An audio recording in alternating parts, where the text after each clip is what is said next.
Pirates Past Noon by Mary Pope Osborne. Chapter 1. Too Late. Jack stared out his bedroom window. The rain kept falling and falling. The TV said it would stop by noon, said Annie, his 7-year-old sister. It's already past noon, said Jack. But we have to go to the treehouse, said Annie. I have a feeling the M person will be there today. Jack pushed his glasses into place and took a deep breath. He wasn't sure he was ready to meet the M person yet.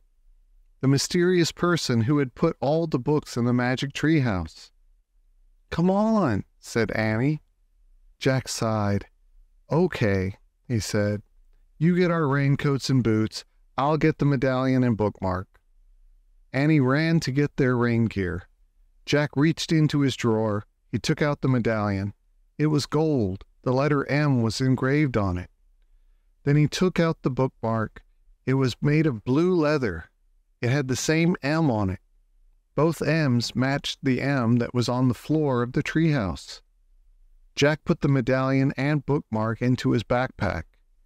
Then he threw in his notebook and pencil. Jack liked to take notes about important things. I got our rain stuff, called Annie.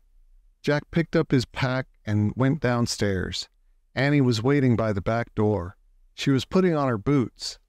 Meet you outside, she said. Jack pulled on his raincoat and boots. Then he put on his backpack and joined her. The wind was blowing hard. Ready, set, go, shouted Annie. They kept their heads down and charged into the rainy wind. Soon they were in the Frog Creek woods. Tree branches swayed, flinging rainwater everywhere. Yuck, said Annie. They splashed through puddles until they came to the tallest oak tree in the woods. They looked up. Tucked between two branches was the treehouse. It looked dark and lonely against the stormy sky. Hanging from the treehouse was a rope ladder.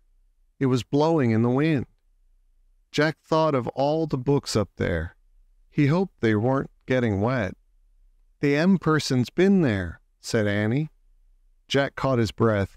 How can you tell? He said. I can feel it, she whispered. She grabbed the rope ladder and started up. Jack followed. Inside the treehouse it was chilly and damp, but the books were dry. They were all neatly stacked along the wall, just the way they had been the day before. Annie picked up a castle book on top of one stack. It had taken them to the time of castles. Remember the knight? She said. Jack nodded. He would never forget the knight who had helped them. Annie put down the castle book. She picked up the next book on the stack. It was the dinosaur book that had taken them to the time of dinosaurs. Remember? She said. Jack nodded. He'd never forget the pteranodon who had saved him from the Tyrannosaurus Rex. Then Annie held up a book about ancient Egypt. Meow, she said. Jack smiled. The Egypt book had taken them to the time of pyramids. A black cat had come to the rescue there. And here's the book about home, Annie said. She held up the book with the picture of their hometown in it. Frog Creek, Pennsylvania. Jack smiled again. The Pennsylvania book had brought them back home at the end of each of their adventures. Jack sighed. Okay. He still had two main questions. Who was the M person who had put all the books here? And did the knight, the pteranodon, and the cat all know the M person? Finally, Jack reached into his backpack. He took out the gold medallion and the leather bookmark. He placed them on the floor, right over the spot where the M glowed faintly in the wood. Rain blew into the treehouse. Brrr, said Annie. It's not very cozy today. Jack agreed with her. It was too wet and cold.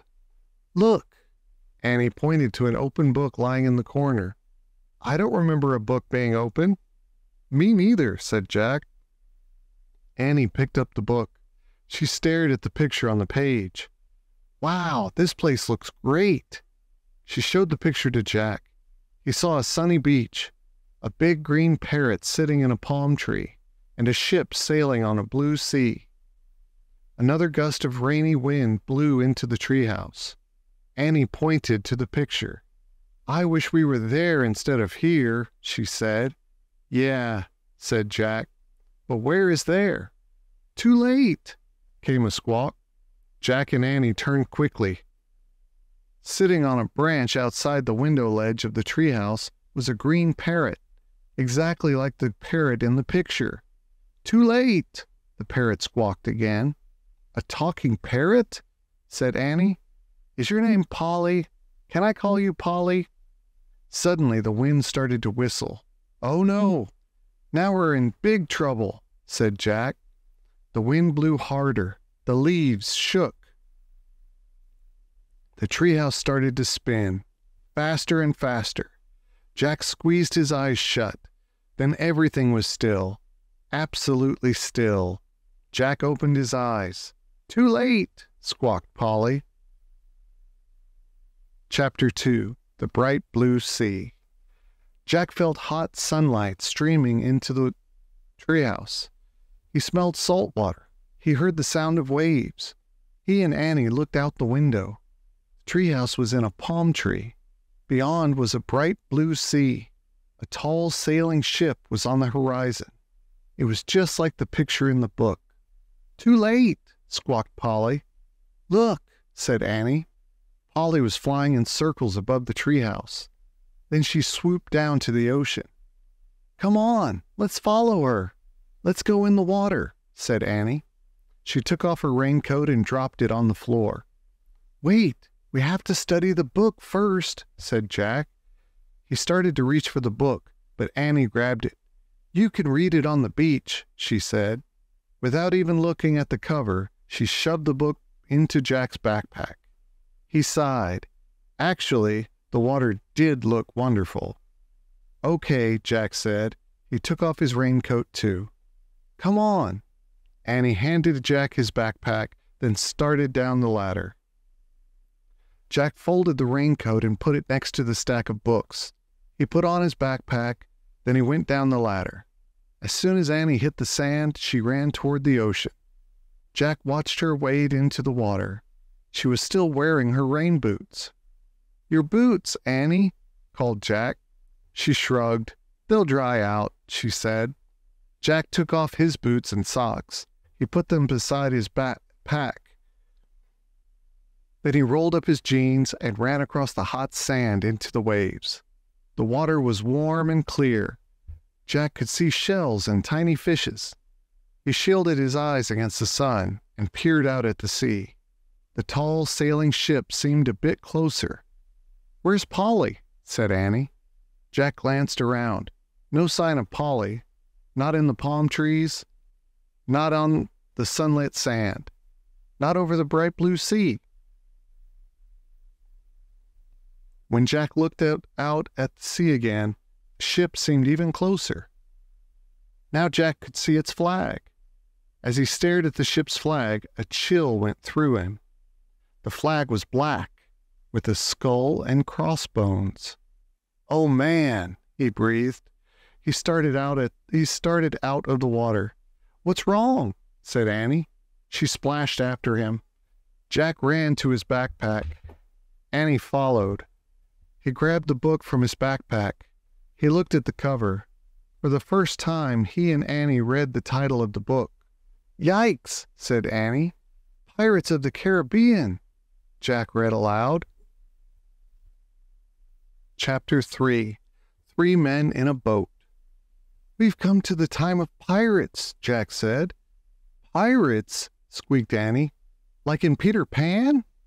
Jack flipped to the picture that showed the parrot, the sea, and the ship. He read the caption under the picture. 300 years ago, pirates raided Spanish treasure ships in the Caribbean Sea. He grabbed his notebook and pencil from his pack. He wrote, "Pirates in the Caribbean." He turned to the next page. There was a picture of a pirate flag. He read, "The skull and crossbones flag was called the Jolly Roger." "Let's go," said Annie. "Wait," said Jack. "I want to make a drawing of the flag." He propped the pirate book in the sand. He started drawing the Jolly Roger flag. "Don't copy the picture in the book," said Annie. "Look at the real thing." But Jack pushed his glasses into place and kept drawing. "Jack, some pirates are getting into a rowboat," said Annie. Jack kept drawing. "Jack, the boat's leaving the big ship," said Annie. "What?" Jack looked up. Jack looked. "Look!" Annie pointed. Jack looked. He saw the rowboat coming toward the shore. "Run!" said Annie. She started running toward the treehouse. Jack jumped up. His glasses fell off. "Hurry!" Annie called back to him. Jack went down on his knees. He felt for his glasses. Where were they? Jack saw something glinting in the sand. He reached for it. It was his glasses. He snatched them up. Then he threw his notebook and pencil into his pack. He put the pack on his back. He grabbed his boots and his socks, and he took off running. "Hurry, they're coming!" Annie was at the top of the rope ladder. Jack looked back at the sea. The pirates were closer to shore. Suddenly, Jack saw the pirate book. In all the confusion, he had forgotten it. It was still propped in his sand. "Oh, man, I forgot the book," he said. He dropped his socks and boots below the treehouse. "Come on, Jack," Annie shouted. "I'll be right back," Jack called. "I've got to get the book." "Jack, forget it." But Jack was already running toward the water. Jack grabbed the book. "Come back," Annie shouted. Jack shoved the book into his backpack. Suddenly, a giant wave carried the rowboat right onto the beach. "Run, Jack," shouted Annie. 3 big pirates splashed onto the sand. They had knives in their teeth. They had pistols in their belts. They charged toward Jack. "Run, Jack, run!" cried Annie. Chapter 4. Vile Booty. Jack started to run across the hot sand.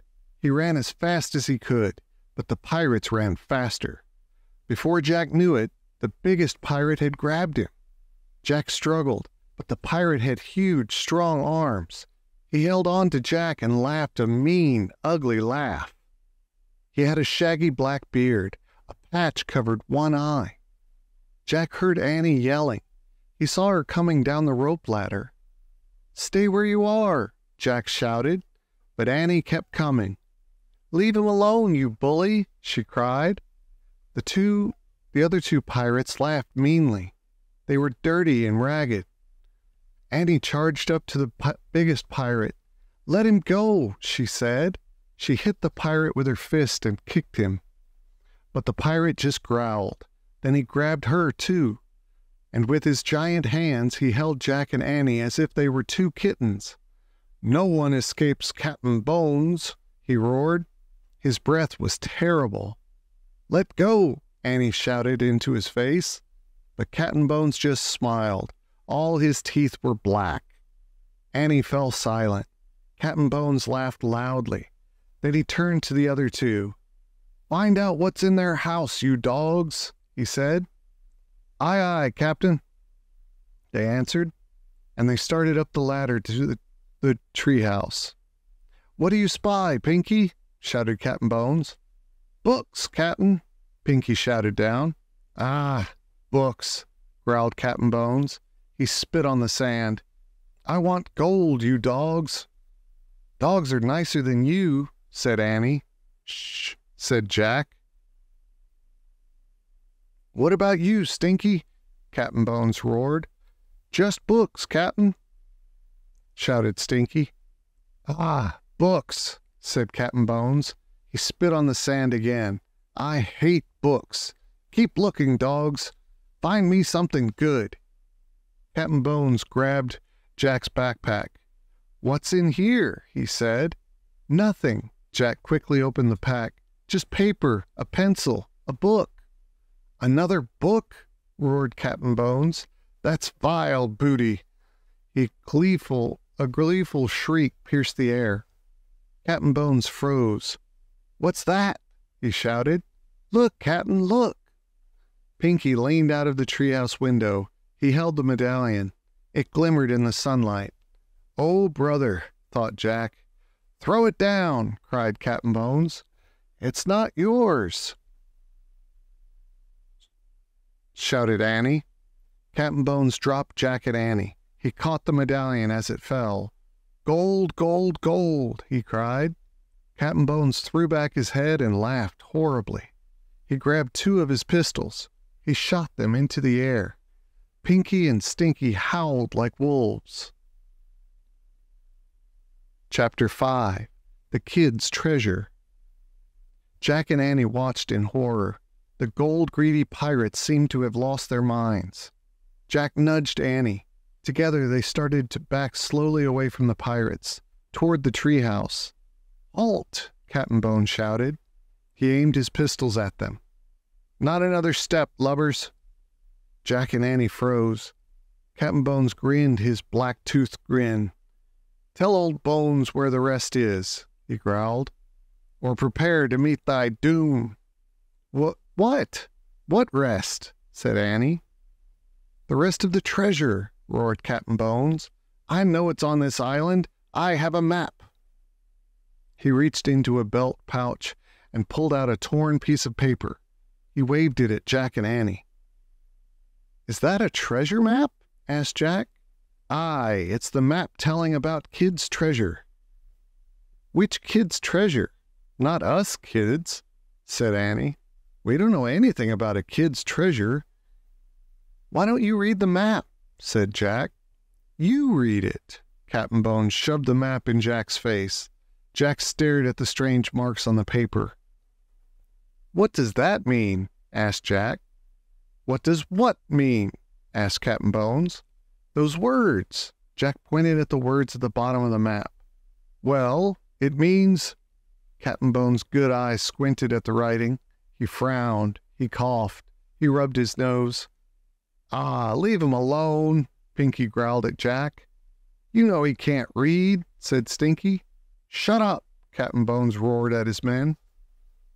"Jack and I can read," Annie piped up. "Shh," said Jack. "Captain, make him read the map," said Stinky. Captain Bones gave Jack and Annie a dark look. "Read it," he growled. "Then will you let us go?" said Jack. The pirate squinted his good eye. "Aye, lubber, when the treasure's in me hands, I'll let you go." "Okay," said Jack. "I'll read it to you." He looked at the map. It says, "The gold doth lie beneath the whale's eye." "Huh?" Captain Bones scowled. "What's that supposed to mean, lubber?" Jack shrugged. "Hang it! Take 'em hack to the ship," shouted Captain Bones. "They can rot till they're ready to tell us how to find Kid's treasure." Jack and Annie were tossed into the rowboat. Waves splashed the sides. The sky ahead was dark with thunderclouds. A strong wind had started to blow. "Row, dogs, row," said Captain Bones. Pinky and Stinky began rowing toward the big ship. "Look," Annie said to Jack. She pointed to the shore. Polly the parrot was flying over the sand. "She wants to help us," whispered Annie. Polly started to fly out over the waves. The winds were too strong. She turned around and flew back to the island. Chapter 6. The Whale's Eye. The rowboat tossed from side to side. The waves were huge. Salty spray stung Jack's eyes. He felt seasick. "Hold her steady," shouted Captain Bones. He pointed at the sea. "Or we'll be meat for those evil brutes." Dark fins cut through the water. Sharks! One zoomed right by the boat. Jack could have reached out and touched it. He shuddered. Soon the rowboat pulled alongside the ship. The air was filled with wild fiddle music and bagpipes playing. And Jack heard jeers, shouts, and ugly laughter. "Hoist 'em aboard," Captain Bones shouted to his men. Annie and Jack were hauled onto the deck. The ship creaked and moaned. It rolled from side to side. Ropes flapped and snapped in the wild wind. Everywhere they looked, Jack and Annie saw pirates. Some were dancing, some were drinking.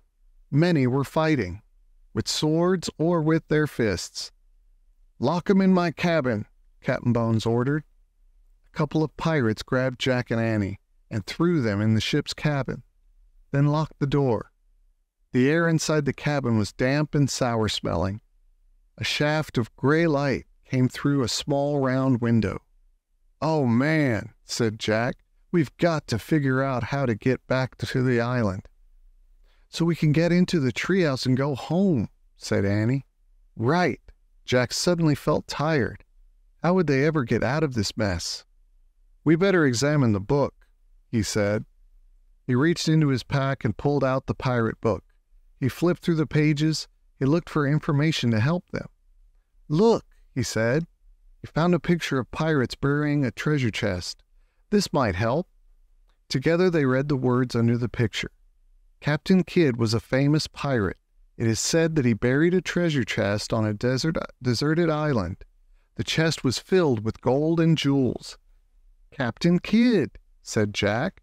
"So that's the Kidd that Bones kept talking about," said Annie. "Right," said Jack. Annie looked out the round window. "And Captain Kidd's treasure is buried somewhere on the island," she said. Jack took out his notebook and pencil. He wrote, "Captain Kidd's treasure on island." "Jack," Annie said.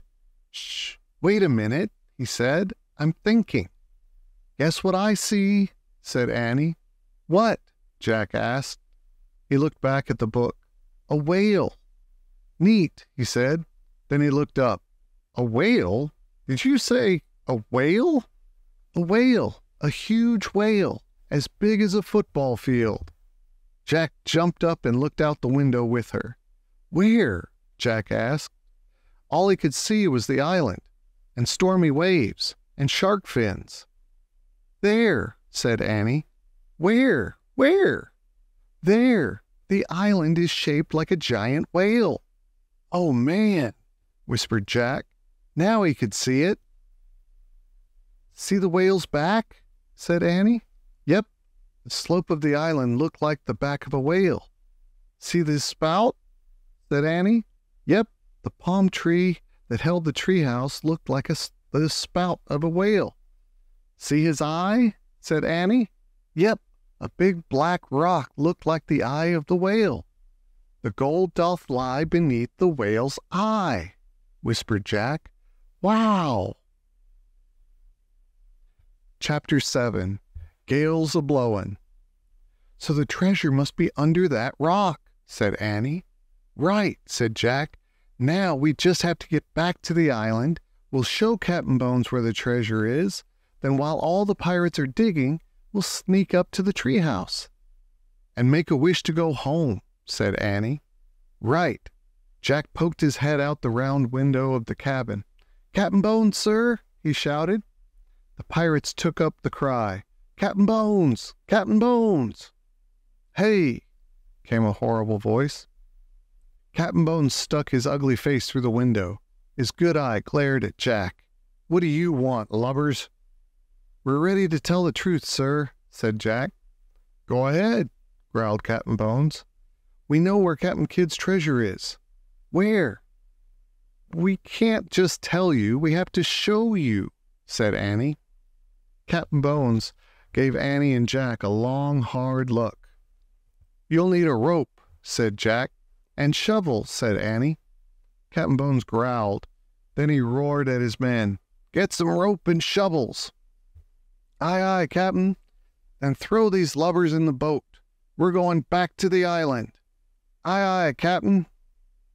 Back in the rowboat, Jack saw the sky had grown even darker with clouds. The waves were bigger. The wind was howling. "Gale's a-blowin'," said Pinky. "You'll see a gale if I don't get me gold today, by thunder." Captain Bones shouted, "Row, dogs, row!" The three pirates battled the waves until the rowboat reached the island. They all piled onto the shore. Captain Bones grabbed Jack and Annie. "Okay, lovers," he said. "Now show us where the treasure is." "There," said Annie. She pointed at the black rock near the tip of the island. "Under that rock," said Jack. Captain Bones dragged Jack and Annie down the beach to the black rock. "Get to work," Captain Bones said to Pinky and Stinky. "What about you?" said Annie. "Me? Work?" Captain Bones chuckled. Jack gulped. How could they get away from him? "Don't you think you should help your friends?" he said. Captain Bones gave Jack a horrible grin. "Nay, I'm going to hold you two till there's treasure in me hands." Chapter 8. Dig, Dogs, Dig. Pinky and Stinky tied their rope around the big rock. The wind howled. The two pirates pulled and pulled and pulled. "They need help," said Jack. "Ah, let the dogs do the work," growled Captain Bones. "You're not very nice to them," said Annie. "Who cares?" roared Captain Bones. "Captain, we got it," shouted Pinky. They started pulling the rock across the sand. "Now let's dig where the rock was," said Jack. "All of us." But Captain Bones ignored his suggestion. "Dig, you dogs," he shouted. Pinky and Stinky started to dig. The wind blew even harder. There was going to be a thunderstorm. "Ow! I got sand in my eyes," Pinky whined. "Ow! Me back hurts," Stinky cried. "Dig!" shouted Captain Bones. He held Jack and Annie with one hand. With the other hand, he pulled out the gold medallion. He tossed it at the two pirates. It fell into the hole. "Dig for more of these, you swine," he said. "Squawk! Look!" Annie said. Polly was back. She was circling above them. "Go back!" she squawked. Stinky and Pinky looked up at the parrot. They scowled. "Dig!" shouted Captain Bones. "A big storm is coming, Captain," said Pinky. "Go back," said Polly. "The bird's an omen, Captain," shouted Stinky. "Dig, you dogs!" cried Captain Bones. "Go back!" squawked Polly. "The bird's warning us," shouted Pinky. "We've got to get to the ship before it's too late." The two pirates threw down their shovels. They started running toward the rowboat. "Mutineers, come back!" shouted Captain Bones. He dragged Jack and Annie down the beach as he ran after his men. "Stop!" But the pirates kept running. They got to the rowboat and pushed it into the sea. "Wait!" cried Captain Bones. Pinky and Stinky jumped into the boat. They started rowing. "Wait!" Captain Bones let go of Jack and Annie. He ran into the water. "Wait, you dogs!" He hauled himself into the rowboat. Then the three pirates disappeared into the spray of the waves. "Go back!" squawked Polly. "She means us," said Annie. Just then the storm broke over the island. The wind howled. Rain fell in buckets. "Let's go!" cried Annie. "Wait, I have to get the medallion," shouted Jack. He ran to the hole dug by the pirates. He looked down in it. Even in the dreary light, the medallion was shining. Big, fat raindrops were falling into the hole, washing away the sand. Jack saw a patch of wood. Then the rain cleared away more sand, and Jack saw the top of an old trunk. He stared. Was it Captain Kidd's treasure chest? "Hurry, Jack!" cried Annie. She was halfway up the treehouse ladder. "I found it! I found it!" cried Jack. "I found the treasure chest." "Forget the treasure chest," said Annie. "We have to go now. The storm's getting worse." Jack kept staring at the chest. Was there gold inside? Silver? Precious gems? "Come on!" Now Annie was shouting from the treehouse window, but Jack couldn't tear himself away. He brushed the rest of the muddy sand off the chest. "Jack, forget the treasure chest," cried Annie. "Let's go." "Go back," squawked Polly. Jack looked at the parrot. She was perched on the black rock. He stared into her wise eyes. He thought he knew her from somewhere else. "Go back, Jack," she said. She sounded like a person. Okay, it was definitely time to go. Jack took one last look at the treasure chest. He clutched the gold medallion. Then he took off, running toward the treehouse. His socks and rain boots were still there. He quickly pulled the boots on. He shoved the socks into his backpack. The rope ladder was dancing wildly in the wind. Jack grabbed it. The ladder swayed as Jack climbed. He was tossed this way and that, but he held on tight. At last he pulled himself into the treehouse. "Let's go!" he cried. Annie was already holding the Pennsylvania book. She pointed to the picture of Frog Creek. "I wish we could go there," she shouted. The wind was already blowing hard, but now it blew even harder. The treehouse started to spin. It spun faster and faster. Then everything was still, absolutely still. Chapter 9. The Mysterious M. Drip, drip. Jack opened his eyes. Rain was dripping from the leaves of the tree. They were back in Frog Creek. The rain was softer. The wind was gentler. The air was sweeter. "Oh, man," sighed Jack. Jack sighed. That was close. He was still holding the gold medallion. "Polly's gone," said Annie sadly. "I was hoping she might come back with us." "No magic creature has ever come back with us," said Jack. He pulled off his backpack. It was damp with rain and salt water. Jack took out the pirate book. He put it on the stack of books, on top of the dinosaur book, and the night book, and the mummy book. Then Jack put the gold medallion beside the bookmark with the letter M. Next he went down onto his knees and ran his finger over the shimmering M on the floor. "We didn't find any M's on this trip," he said. "Or the M person," said Annie. "Squawk!" "Polly!" Annie cried. The parrot swooshed into the treehouse. She perched on the stack of books. Polly looked straight at Jack. What are you doing here?" he asked her. Slowly, Polly raised her bright green wings. They grew bigger and bigger until they spread out like a huge green cape. Then, in a great swirl of colors, in a blur of feathers and light, in a flapping and stretching and screeching, a new being took shape. Polly was not a parrot any longer. In her place was an old woman, a beautiful old woman with long white hair and piercing eyes. She wore a green feathered cape. She perched on the stack of books, and she was very calm and very still. Neither Jack nor Annie could speak. They were too amazed. "Hello, Jack. Hello, Annie," the old woman said. "My name is Morgan Le Fay."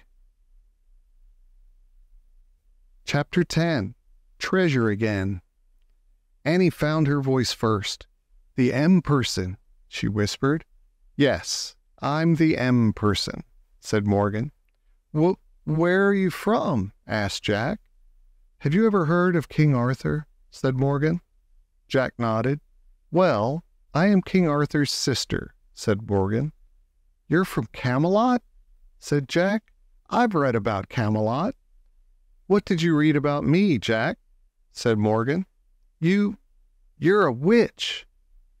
Morgan smiled. "You can't believe everything you read, Jack."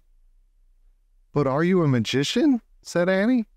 "Most call me an enchantress, but I'm also a librarian," said Morgan.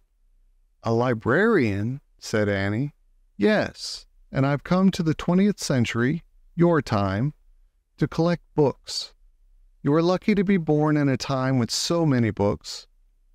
"For the Camelot Library?" asked Jack. "Precisely," said Morgan.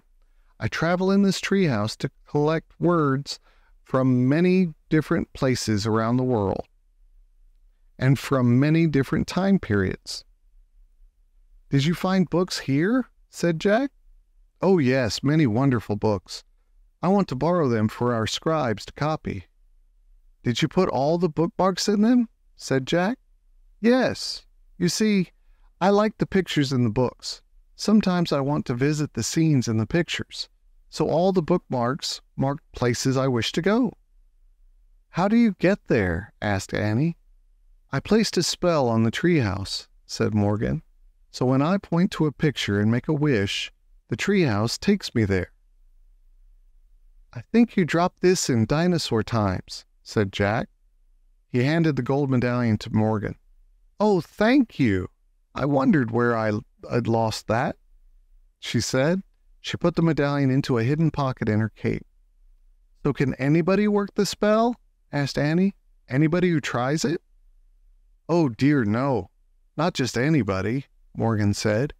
"You two are the only ones besides me to do it. No one else has ever seen my treehouse before." "Is it invisible?" asked Annie. "Yes," said Morgan. "I had no idea it would ever be discovered. But then you two came along.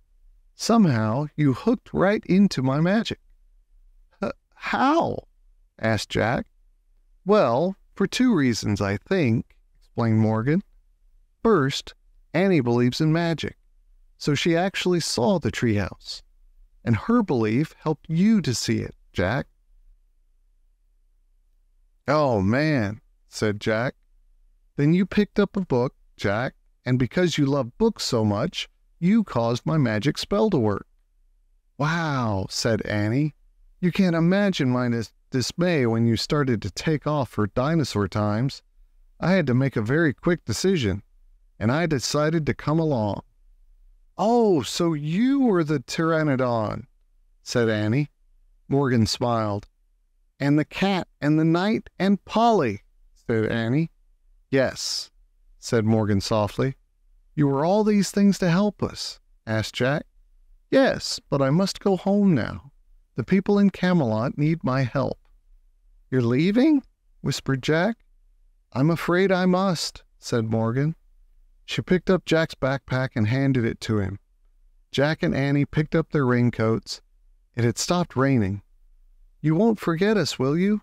asked Annie, as they put their raincoats on. "Never," said Morgan. She smiled at both of them. "You remind me too much of myself. You love the impossible, Annie, and you love knowledge, Jack. What better combination is there?" Morgan Le Fay touched Annie's forehead gently, and then Jack's. She smiled. "Goodbye," she said. "Goodbye," said Annie and Jack. Annie left the treehouse first. Jack followed. They climbed down the rope ladder for the last time. They stood below the oak tree and looked up. Morgan was looking out the window. Her long white hair blew in the breeze. Suddenly, the wind began to blow. The leaves began to shake. A loud whistling sound filled the air. Jack covered his ears and squeezed his eyes shut. Then everything was silent. Absolutely silent. Jack opened his eyes. The treehouse was gone. All gone. Absolutely gone. Annie and Jack stood a moment, staring up at the empty oak tree, listening to the silence. Annie sighed. "Let's go," she said softly. Jack just nodded. He felt too sad to speak. As they started walking, he put his hands into his pockets.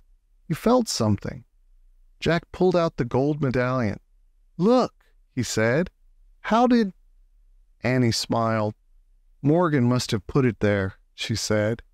"But how?" "Magic," said Annie. "I think it means she'll be coming back."